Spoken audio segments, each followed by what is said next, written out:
सत्य के प्रयोग अथवा आत्मकथा। लेखक मोहनदास करमचंद गांधी। दूसरा भाग। विषय 3 पाउंड का कर। बालासुंदरम के किस्से ने गिरमिटिया हिंदुस्तानियों के साथ मेरा संबंध जोड़ दिया, परंतु उन पर कर लगाने का जो आंदोलन चला उसके परिणाम स्वरूप मुझे उनकी स्थिति का गहरा अध्ययन करना पड़ा। 1894 के साल में गिरमिटिया हिंदुस्तानियों पर हर साल 25 पाउंड का अर्थात 365 रुपए का कर लगाने के कानून का मसविदा नेटाल सरकार ने तैयार किया। उस मसविदे को पढ़कर मैं तो दिंगूढ़ ही हो गया। मैंने उसे स्थानीय कांग्रेस के सामने रखा। इस मामले में जो आंदोलन करना उचित था वह करने का एक प्रस्ताव कांग्रेस ने पास किया। लगभग 1860 में जब नेटाल में बसे हुए गोरों ने देखा कि वहां ईख की फसल अच्छी हो सकती है तो उन्होंने मजदूरों की खोज शुरू की।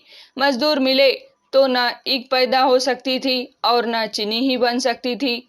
नेटाल के हबशी यह मजदूरी नहीं कर सकते थे, इसलिए नेटाल निवासी गोरों ने भारत सरकार के साथ विचार विमर्श करके हिंदुस्तानी मजदूरों को नेटाल जाने देने की अनुमति प्राप्त की। उन्हें 5 साल तक मजदूरी करने का बंधन रहेगा और 5 साल के बाद उन्हें स्वतंत्र रीति से नेटाल में बसने की छूट रहेगी। उनको जमीन का मालिक बनने का पूरा अधिकार भी दिया गया था। उस समय गोरे चाहते थे कि हिंदुस्तानी मजदूर अपने 5 साल पूरे होने के बाद जमीन जोते और अपने उद्यम का लाभ नेटाल को दे।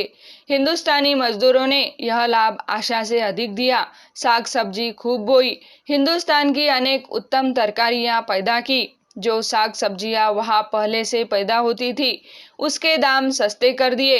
हिंदुस्तान से आम लाकर लगाए, पर इसके साथ ही उन्होंने व्यापार भी शुरू कर दिया। घर बनाने के लिए जमीन खरीद ली और बहुतेरे लोग मजदूर न रहकर अच्छे जमींदार और मकान मालिक बन गए। इस तरह मजदूरों में से मकान मालिक बन जाने वालों के पीछे पीछे वहां स्वतंत्र व्यापारी भी पहुंचे। सेठ अबूबकर अहमद उनसे सबसे पहले पहुंचने वाले थे। उन्होंने वहां अपना कारोबार खूब जमाया। गोरे व्यापारी चौंके। जब पहले पहले हिंदुस्तानी मजदूरों का स्वागत किया था तब उन्हें उनकी व्यापार करने की शक्ति का कोई अंदाज न था। वे किसान के नाते स्वतंत्र रहे। इस हद तक तो गोरों को उस समय कोई आपत्ति न थी, पर व्यापार में उनकी प्रतिद्वंदिता उन्हें असह्य जान पड़ी। हिंदुस्तानियों के साथ उनके विरोध के मूल में यह चीज थी। उसमें दूसरी चीजें और भी मिल गई।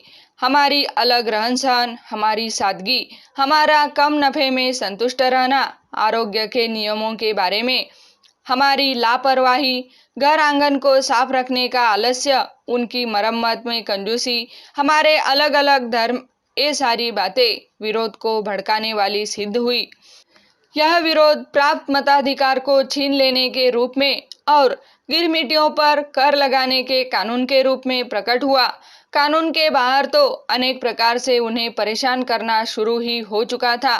पहला सुझाव तो यह था कि गिरमिट पूरा होने के कुछ दिन पहले ही हिंदुस्तानियों को जबरदस्ती वापस भेज दिया जाए ताकि उनके करारनामे की मुदत हिंदुस्तान में पूरी हो।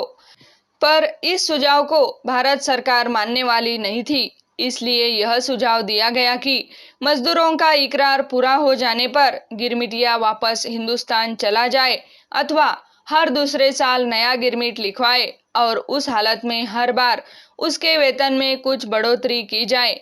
अगर वह वापस न जाए और मजदूरों का नया इकरारनामा भी न लिखे तो हर साल 25 पाउंड का कर दे।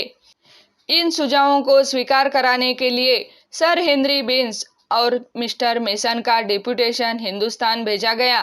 तब लॉर्ड एल्विन वायसराय थे। उन्होंने 25 पाउंड का कर तो नामंजूर कर दिया, पर वैसे हरेक हिंदुस्तानी से 3 पाउंड का कर लेने की स्वीकृति दे दी। मुझे उस समय ऐसा लगा था और अब भी लगता है कि वायसराय की यह गंभीर भूल थी। इसमें उन्होंने हिंदुस्तान के हित का तनिक भी विचार नहीं किया। नेटाल के गोरों के लिए ऐसी सुविधा कर देना उनका कोई धर्म नहीं था। 3-4 साल के बाद यह कर हर वैसे गिरमिट मुक्त हिंदुस्तानी की स्त्री से और उसके हर 16 साल और उससे बड़ी उम्र के लड़के और 13 साल या उससे बड़ी उम्र की लड़की से भी लेने का निश्चय किया गया। इस प्रकार पति पत्नी और 2 बच्चों वाले कुटुंब से जिसमें पति को अधिक से अधिक 14 शिलिंग प्रति मास मिलते हो 12 पाउंड अर्थात 180 रुपयों का कर लेना भारी जुल्म माना जाएगा। दुनिया में कहीं भी इस स्थिति के गरीब लोगों से ऐसा भारी कर नहीं लिया जाता था। इस कर के विरुद्ध जोरों की लड़ाई छिड़ी। यदि नेटाल इंडियन कांग्रेस की ओर से कोई आवाज ही न उठाई जाती तो शायद वायसराय 25 पाउंड भी मंजूर कर लेते। 25 पाउंड के बदले 3 पाउंड होना भी कांग्रेस के आंदोलन का ही प्रताप हो, यह पूरी तरह संभव है। पर इस कल्पना में मेरी भूल हो सकती है। संभव है कि भारत सरकार में 25 पाउंड के प्रस्ताव को शुरू से ही अस्वीकार कर दिया और हो सकता है कि कांग्रेस के विरोध न करने पर भी वह 3 पाउंड का कर स्वीकार करती, तो भी उसमें हिंदुस्तान के हित की हानि तो थी ही। हिंदुस्तान के हित रक्षक के नाते वायसराय को ऐसी अमानुषी कर कभी स्वीकार नहीं करना चाहिए था। 25 से 3 पाउंड होने में कांग्रेस क्या यश लेती? उसे तो यही अखरा कि वह गिरमिटियों के हित की पूरी रक्षा न कर सकी और 3 पाउंड का कर किसी न किसी दिन हटना ही चाहिए। इस निश्चय को कांग्रेस ने कभी नहीं भुलाया, पर इस निश्चय को पूरा करने में 20 वर्ष बीत गए। इस युद्ध में नेटाल के ही नहीं बल्कि समूचे दक्षिण अफ्रीका के हिंदुस्तानियों को सम्मिलित होना पड़ा। उसमें गोखले को निमित्त बनना पड़ा। गिरमिटिया हिंदुस्तानियों को पूरी तरह हाथ बटाना पड़ा। उसके कारण कुछ लोगों को गोलियां खाकर मरना पड़ा। 10,000 से अधिक हिंदुस्तानियों को जेल भुगतनी पड़ी, पर अंत में सत्य की जीत हुई। हिंदुस्तानियों की तपस्या में मूर्तिमान हुआ। इसके लिए अटल श्रद्धा की, अखूट धैर्य की और सतत कार्य करते रहने की आवश्यकता थी।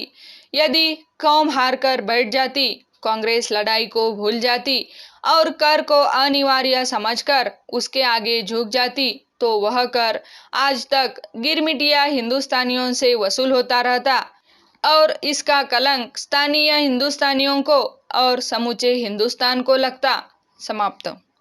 यह प्रयास अच्छा लगे तो चैनल को सब्सक्राइब, लाइक और शेयर करें। धन्यवाद।